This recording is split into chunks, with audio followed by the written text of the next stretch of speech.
साधु साधु साधु। बहुत बहुत साधुवाद भिक्खुनी बुद्धिमा जी।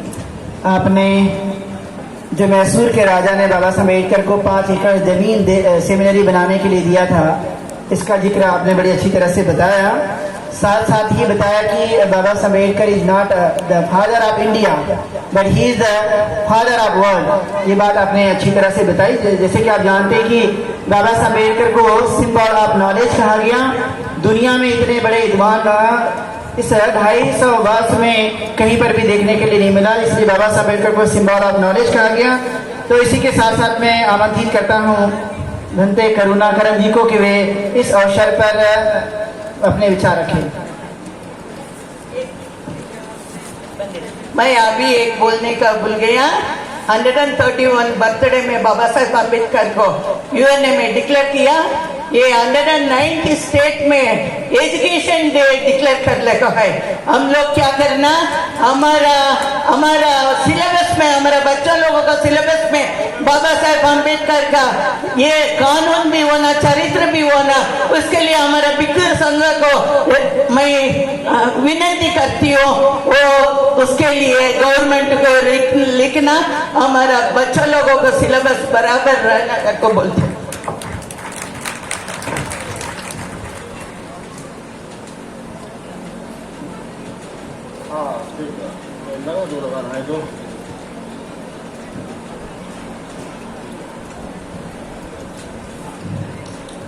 फदनं चपलं चित्तं द्रखं दुनिवार्यं उजुं करोति मेधावी उसकारो तेजनं बारजो वथलेखितो ओक मोकतो उपतो परफंदंत दं चित्तन मार्गहं पहातवे। भगवान बुद्ध ने कहा है मन बहुत चंचल है, बहुत दूर दूर चला जाता है, लेकिन मेधावी पुरुष, बुद्धिमान पुरुष इसे वैसे ही सीधा करते हैं जैसे बाण बनाने वाला बाण को। जल से निकाली हुई मछली बार बार जलाशय में जाने के लिए तड़पती है, वैसे ये मन बार बार भोग विलासों में जाने के लिए तड़पता है। ये भगवान बुद्ध ने कहा है। आज की सभा के अध्यक्ष जी, परम आदरणीय अग्र महापंडित ज्ञानेश्वर जी, राष्ट्रीय बौद्ध महासभा के अध्यक्ष हमारे प्रिय धर्म प्रकाश भारती जी, उनके साथ में तमाम और उनके साथी लोग जो इस कार्यक्रम को सुचारू रूप से सारे भारत के कोने कोने में आयोजित कराने का प्रयास कर रहे हैं। उनका एक ही लक्ष्य है कि लोग भगवान बुद्ध को जाने, बाबा साहब को जाने, अपने अधिकारों को पहचाने और भगवान बुद्ध के संदेश को जन जन तक पहुंचाएं। बहनों और भाइयों, इस 2 दिवसीय कार्यक्रम में बहुत शांति पूर्वक, बहुत अनुशासित से, बहुत श्रद्धा और निष्ठा के साथ आप लोगों ने समय दिया। देश के कोने कोने से आप लोगों ने आकर अपनी यात्रा को पार करके यहां तक पहुंचे। आप जानते हैं हम लोग बुद्ध से लेकर आज तक हम लोग उस व्यवस्था के खिलाफ लड़ रहे हैं जिस व्यवस्था ने सैकड़ों हजारों करोड़ों लोगों को गुलाम बनाया है। यहां के अड़ियल और सड़ियल ढांचे को बदलने के लिए 2500 वर्ष पहले बुद्ध आए, महावीर स्वामी जैन और गुरु नानक आए, तिरुवल्लुवरम आए, ज्योतिराव फुले आए, साहू महाराज आए, गार्गे महाराज आए, कबीर से लेकर हमारे तमाम संत महात्माओं ने उस सामाजिक कुरीतियों के लिए बिगुल बजाया। कहीं कबीर ने अपनी अरसां बजाई, तो कहीं किसी ने खंजरी बजाकर इस समाज को जगाने का काम किया। मैंने अब तक के इतिहास में देखा है कि हमारी लड़ाई सामाजिक ढांचे के लिए हम जितने भी लोग लड़ रहे हैं, यहाँ का सामाजिक ढांचा बड़ा अड़ियल और सड़ियल है, लेकिन यहाँ के सामाजिक ढांचे को मेरे बोधिसत्व डॉक्टर बाबा साहब ने आघात पहुंचाया। जब बाबा साहब डॉक्टर अम्बेडकर पार्लियामेंट से बाहर निकल रहे थे, बाबा साहब डॉक्टर अम्बेडकर 26 जनवरी 1950 को बहुत खुश थे। उनके चेहरे पर एक लालिमा थी। आचार्य कृपलानी ने पूछा कि डॉक्टर अम्बेडकर आप इतना खुश आज क्यों हैं?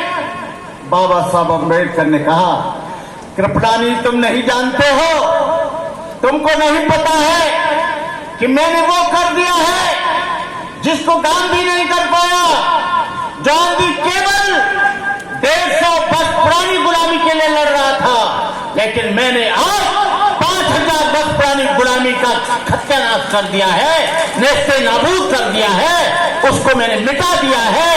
आज चाहे राजा का बेटा हो या रंग का बेटा हो, रानी का बेटा हो या महत रानी का बेटा हो, गरीब मजदूर का बेटा हो या यहाँ के टांगे चलाने वाले जूता गांठने वाले का बेटा हो, वो दोनों बराबर स्कूल में जाके पढ़ सकते हैं। वो दोनों स्कूल में जाकर अपना शिक्षा ग्रहण कर सकते हैं। बहनों और भाइयों, इस कार्यक्रम में, इस आयोजन को, इस व्यवस्था को बदलने के लिए आज से 100 साल पहले परम आदरणीय भदंत ज्ञानेश्वर जी आए। आपको मालूम होना चाहिए ये काम कोई आसान नहीं है। भदंत ज्ञानेश्वर जी 14 वर्ष की एज में जीवन लिया, 14 वर्ष की एज में गृह त्याग किया। आज उनकी उम्र 86 वर्ष है। उनके 2 स्पेस पड़े हैं हट में। लेकिन मैंने पूछा था, मैंने कहा भंते जी आपकी तबीयत ठीक नहीं है, कार्यक्रमों में जाना बंद कर दो। उन्होंने कहा इस भारत माँ की धरती ने बर्मा को इतना दिया है, मेरा भी कर्तव्य है कि मैं काम करते करते मरूं इस पवित्र धरती पर जहां कभी बुद्ध के चरण पड़े थे, जहां कभी बुद्ध आए थे, उनको आज वापस लौटाने के लिए आया हूं। बाबा साहब डॉक्टर अम्बेडकर के गुरु और हमारे ज्ञानेश्वर भंते के गुरु एक ही गुरु थे, वो चंद्रमणि। आज एक भी आदमी उनका शिष्य नहीं बचा है पूरे देश में, केवल बाबा साहब का गुरु भाई यदि कोई बचा है तो वो भदंत ज्ञानेश्वर है और कोई नहीं है। भदंत ज्ञानेश्वर का शरीर भारी है, उनके जो पैरों की नसें हैं वो कमजोर हो गई हैं। लेकिन जब भारती जी ने भंते जी से निवेदन किया, चाहे तो आगरा में कार्यक्रम किया हो, चाहे उनका पर्व यहां पर कार्यक्रम हुआ, उन्होंने हृदय से उनके निमंत्रण को स्वीकार किया। ये कोई मामूली बात नहीं है। जिस धरती पर आप बैठे हो, उस धरती पर अशोक ने अपने प्यारे बच्चों को, जो छाती के लाडले थे, जिनको देना चाहिए था राजपाट, लेकिन अशोक ने अपने लड़का और लड़की को बना दिया भिक्षु, बना दिया पात्र देकर कहा, ए बच्चे तुम श्रीलंका जाओ और विचार करते करते वहीं मर जाना, कभी वापस भारत की धरती पर मत आना। ये हजारों साल की व्यवस्था परिवर्तन की लड़ाई है, ये कोई मामूली बात नहीं है। इस व्यवस्था को बदलने के लिए हम लोगों को पूरा कुर्बानी देनी होगी, पूरा हमको इसके लिए त्याग बलिदान करना पड़ेगा। वक्ते जिहाद है सभी रक्स का नहीं, वक्ते जिहाद है सभी रक्स का नहीं, हो खून का कतरा किसी के अस का नहीं, बुलावा सरफरोशों का हुआ है आज फिर, मैदान जानदारों का है मन के इसका नहीं। आपको बता दूं 2 अप्रैल 2018 को यहां पर एक क्रांति हुई थी। 2018 को 2 अप्रैल को ये सरकार बार बार एक्सपेरिमेंट करती है कि देखे हिला डुला कर देखती है कि ये लोग आंदोलित होंगे कि नहीं होंगे। इन्होंने एट्रोसिटी एक्ट को कमजोर करने की कोशिश की तो हमारे करोड़ों लोग सड़क पर आ गए और हमारे 12 बच्चे शहीद हो गए उसके पीछे। ए भारत सरकार के लोगों, ALIU के लोगों, AIB के लोगों, हम आपको बताना चाहते हैं, यदि आपने संविधान को बदलने की कोशिश की तो इस देश में रक्त रंजित क्रांति होगी, इसको कोई रोक नहीं सकता। इस देश में भूचाल आ जाएगा। ये हमारे जो मोदी जी हैं, ये जाते हैं जापान और सर पे रख के जाते हैं बुद्ध की मूर्ति रखकर और कहते हैं मैं बुद्ध देश से आया हूं। और मुझे दिखाओ वो शाओलिन का टेम्पल, जहां पर शाओलिन लोगों ने सेकंड वर्ल्ड वॉर में बहुत भिक्षुओं ने अपने देश के लिए लड़ाई लड़ी। शाओलिन टेम्पल में जाता है, थाईलैंड में जाता है, कुछ बिहार में जाता है, श्रीलंका में जाता है, नोगापुरम को देखने के लिए जाता है। लेकिन भारत में ये संविधान बदलने की बात करता है, हिंदू राष्ट्र बनाने की बात करता है। ये भूल जाओ मोदी जी, जब हिंदू राष्ट्र बनाओगे तो उससे पहले तुम्हें भारत राष्ट्र बनाना पड़ेगा, क्योंकि बुद्ध के नाम से इस देश को जानते हैं, तुम्हारे हिंदू के नाम से इस देश को नहीं जाना जाता है। बुद्ध के नाम से थाईलैंड जानता है, बुद्ध के नाम से जापान जानता है, बुद्ध के नाम से श्रीलंका जानता है, बुद्ध के नाम से बर्मा जानता है, बुद्ध के नाम से कोरिया जानता है, बुद्ध के नाम से लाओस जानता है, बुद्ध के नाम से कंबोडिया जानता है, बुद्ध के नाम से वियतनाम जानता है, बुद्ध के नाम से ऑस्ट्रेलिया जानता है, बुद्ध के नाम से सारी दुनिया जानती है। तुम्हारे हिंदू के नाम से भारत में भी कोई हिंदू नहीं मानता, तुम हिंदू राष्ट्र क्या बनाओगे? ये संविधान को बदलने की कोशिश करे, तुम इस बात के लिए तैयार है ना? अभी इंदौर में एक RSS का कार्यक्रम हुआ था, RSS के कार्यक्रम में इन लोगों ने शपथ खाई कि हिंदू राष्ट्र बनाएंगे, हम हिंदू राष्ट्र बनाएंगे। आप खड़े होकर हो जाओ, आप सब लोग खड़े हो जाओ। आप लोगों से निवेदन है, आप लोग ये शपथ लो, ये शपथ लो। हम बोधिसत्व डॉक्टर बाबा साहब अम्बेडकर को, भगवान बुद्ध को साक्षी मानकर कहते हैं, हम इस देश को किसी भी कीमत पर हिंदू राष्ट्र नहीं बनने देंगे। हम शपथ लेते हैं कि इसको बुद्ध राष्ट्र बनाना पड़ेगा, क्योंकि बुद्ध के नाम से सारी दुनिया जानती है। बुद्ध ने इस देश का नाम रोशन किया है, सम्मान दिलाया है। हम प्रतिज्ञा करते हैं, संविधान को हम किसी भी हालत में संशोधित होने नहीं देंगे। ये धीरे धीरे इस देश को खत्म करने की कोशिश कर रहे हैं। हम शपथ लेते हैं, हम अनुरोध करते हैं माइनॉरिटीज के लोगों से, मुसलमानों से, ईसाइयों से, सिखों से, पारसियों से और यहाँ के तमाम अम्बेडकरवादियों से कि वो हमारे साथ राष्ट्रीय बौद्ध महासभा के साथ इस देश के इस संविधान को बचाने के लिए हमारे साथ आए, ताकि ये राष्ट्र बच सके, ताकि इस देश में शांति स्थापित हो सके। ये हमको पता है कि हम लोग बाबा साहब के द्वारा प्रदत्त दिए हुए अधिकारों को हम किसी भी तरह से संविधान में कम नहीं होने देंगे। हम आज इस पवित्र भूमि पर, सांची की भूमि पर, अशोक की भूमि पर, बुद्ध की भूमि पर, संघमित्रा महेंद्र की भूमि पर हम शपथ लेते हैं, संविधान को हम किसी भी हालत में बदलने नहीं देंगे, किसी भी हालत में हिंदू राष्ट्र बनने नहीं देंगे। जय भीम, जय भारत। बैठिए आप लोग। ये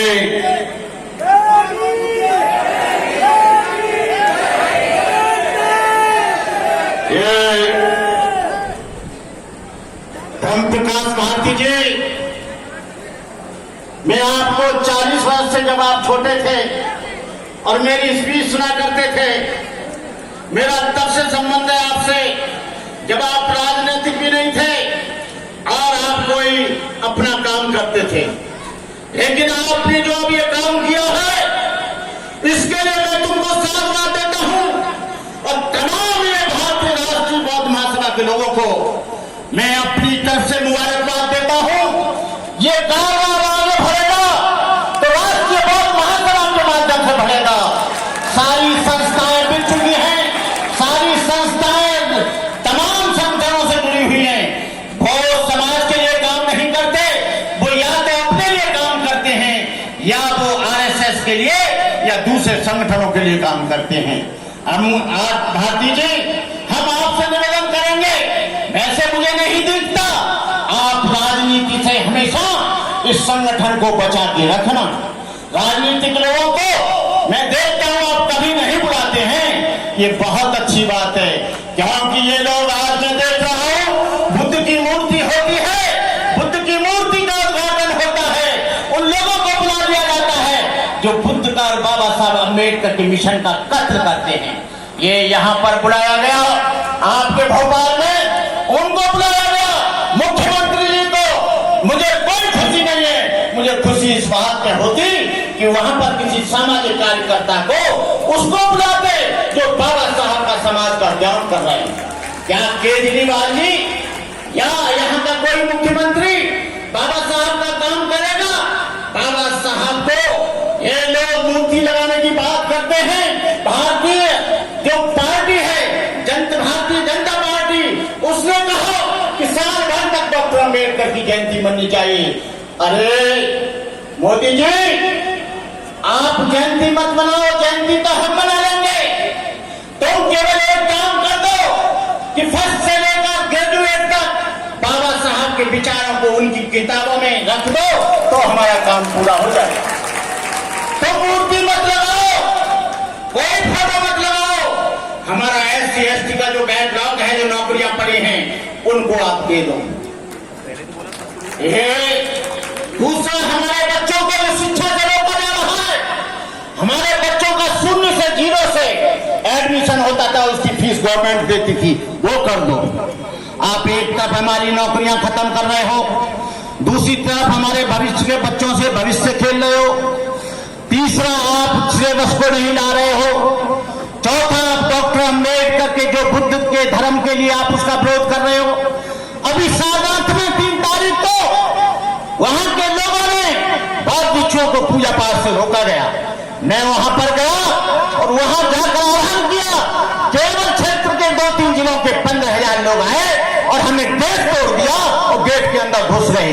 वो डर गए, उन्होंने सोचा इनसे पंगा मत लो। मैं इस मंच से एक बात कहकर अपनी बात समाप्त करूंगा।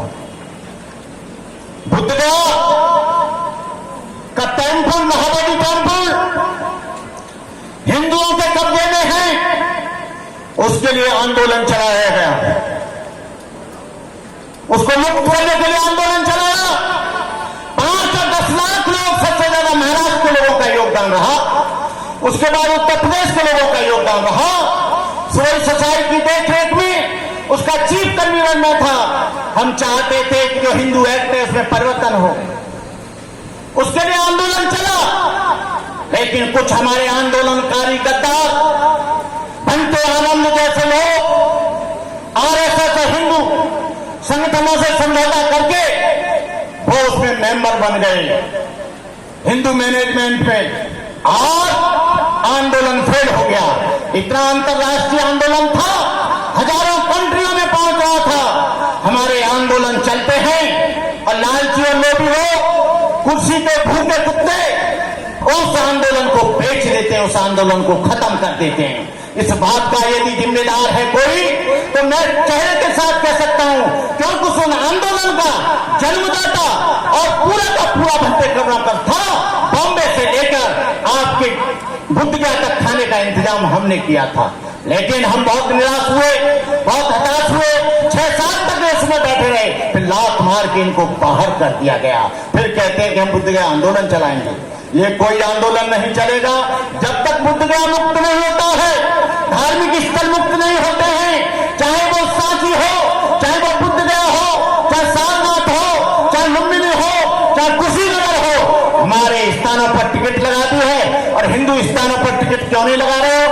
हमारे स्थानों पर टिकट लगाकर जाने दिया जाता है, लेकिन हम कहते हैं कि ये टिकट से मुक्त हो, हमारा गरीब आदमी भी वहां दर्शन कर सके।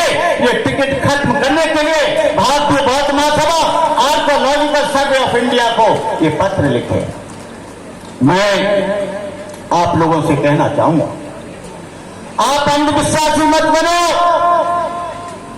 जिस डॉक्टर अम्बेडकर ने अपनी जिंदगी को खपा दिया, जिसकी वजह से तुम्हें अधिकार मिला, तो हम अपने घर में मूर्ति उन लोगों की लगा रहे हो जिनके बाप का पता नहीं है, जिनकी मां का पता नहीं है, जिनका एड्रेस पता नहीं है, उनका जन्म का पता नहीं है।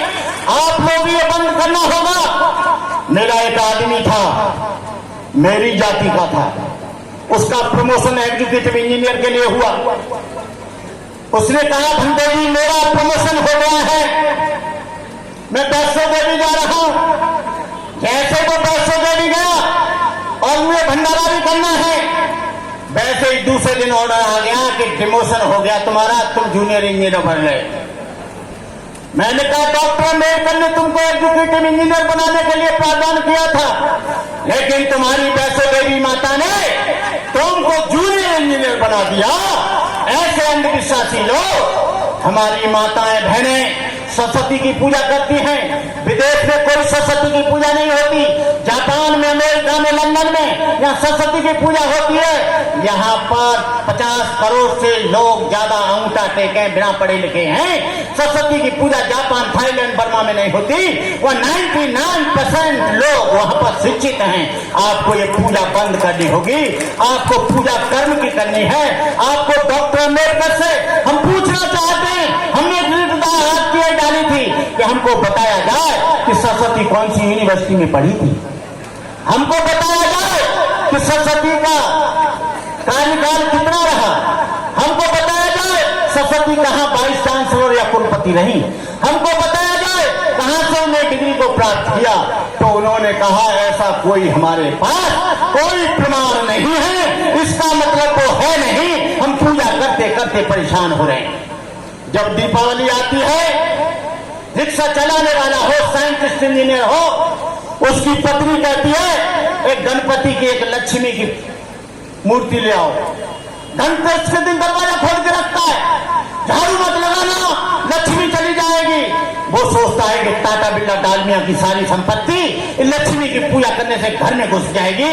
लेकिन आप याद रखो, यहाँ पर करोड़ों लोग भूखे मर रहे हैं, हजारों लोग भीख मांग रहे हैं, हजारों लोग तबाही में रह रहे हैं। जितनी गरीबी और भूखमरी है, आज आप हर एक आदमी के सर पर 950 रुपया का कर्जा है।